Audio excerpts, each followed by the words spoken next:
G'day, mate. Does protein cause an insulin bump on low carb? Yeah, it's actually a good thing, Chris. Actually, a good thing. It's a signaling level, even in a fasted state. I've actually done a video called leucine, and even in a fasted state, if you put a leucine in, it will actually cause a little bump, but a very minor bump. It won't force you out of sort of ketosis or anything like that, but it'll actually do a minor bump and actually encourage protein synthesis. Leucine drives it, not insulin. Insulin is just a signaling molecule, to tell the body to do certain things in the body. So when it comes to protein synthesis, that's what insulin does, But as long as it's a low carb state, not a problem. Add more carbs in, you get completely different signaling response. You don't only get signaling going to the musculoskeletal structure, but also to the adipose tissue when you add carbs in. So that's where the problem lies. Yeah, precisely. That's the insulin to glucagon ratio. Exactly. That's exact. Yeah, and Bickman's right about that. Completely right. That's the difference with a SAD diet. The complete difference, and this is where the whole. I've done a lot of videos on protein, like very high protein, and all the rat did on 70% protein leaned out like mad, didn't turn all that to sugar, just actually added more muscularity. But what it does is the rat did have like, I think some of the rats, not all of the rats, on the extremely high 70% protein, some of them were,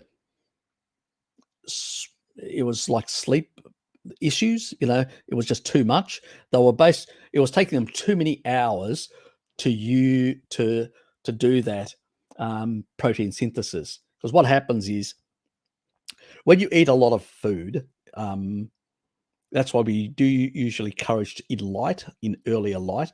It doesn't really matter. Your stomach can have like a 1 mil OMAD a day and quite a bit of meat and stuff like that. All it will mean is, rather than actually being processed in your stomach and denatured, because that's really what it's doing. Yeah, I know that awful word, denaturing. The stomach does that. Yes, it does.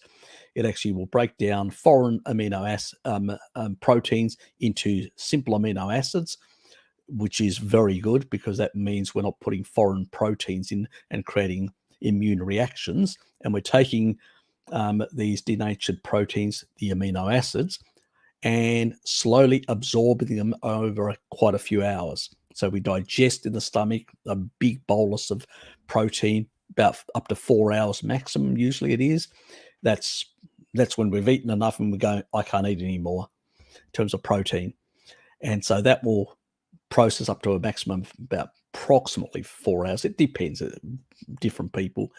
And then it'll be another 8 hours as you slowly release it out of the stomach, and you take amino pool, a certain amount of aminos, and then you do the protein synthesis and a bit more and a bit more and a bit more. It just can take up to anywhere between 6 and 8 hours to get right through the whole digestion of all this protein and all that. Eat less protein, it'll happen faster and in lesser time. That's all it is.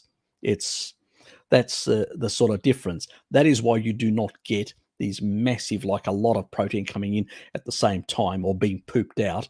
All this nonsense. People say, oh, you're going to end up with a whole lot of... No, you don't. The body actually regulates, the gut will actually regulate motility. It will slow down motility of amino acids.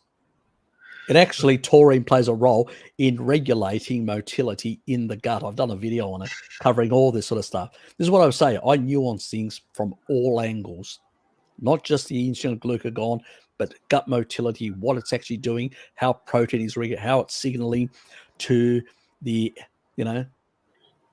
your gut. All very interesting. Stomach, gallbladder, pancreas, the enteric system are all communicating with themselves, saying this is the amounts coming through and regulating all these parts.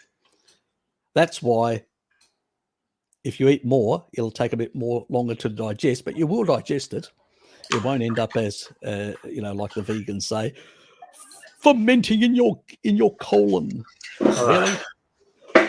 And I mean, the best person for that argument, because there was somebody that was actually arguing that point, and Alex, the guy from the Netherlands, he actually, because of being on a vegan diet in the past, he lost his colon, and so he's actually got so he's just got a small intestine. What comes out in the bag on a carnivore diet is very little, very little. He gets a bit more when he gets from dairy, because dairy will generate a bit more. That's true.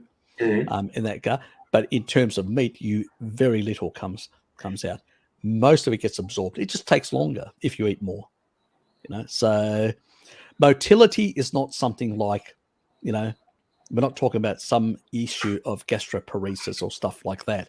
That's a different thing altogether. That's when your whole thing shut down, and there's a whole lot of reasons for that. We're talking about just slowing things down or speeding things up.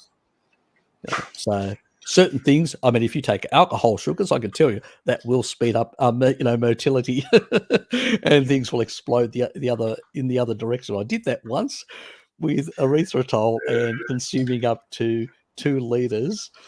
And let's say I got loose stools, and I go, okay. So I learnt my lesson. God, that's the nightmare. Like sometimes I'll make ice cream, and even for my friend with Crohn's, and I'm like, oh God, I hope he doesn't react to it, because he can't eat anything. And I'm like, well, erythritol, 90%, only 10% gets absorbed, 90% ends up in the bowl. So with any humans do produce erythritol in their body. Yep. So it's not something that is foreign to our body, but we don't need excess amounts either.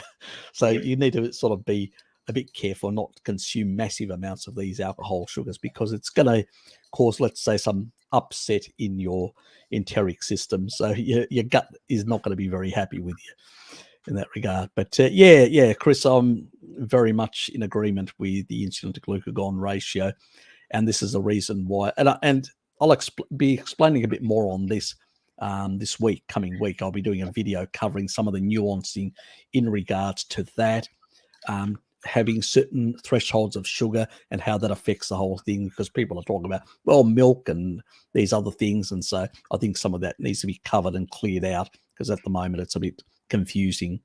So expect a video next week that will cover this a bit more comprehensively.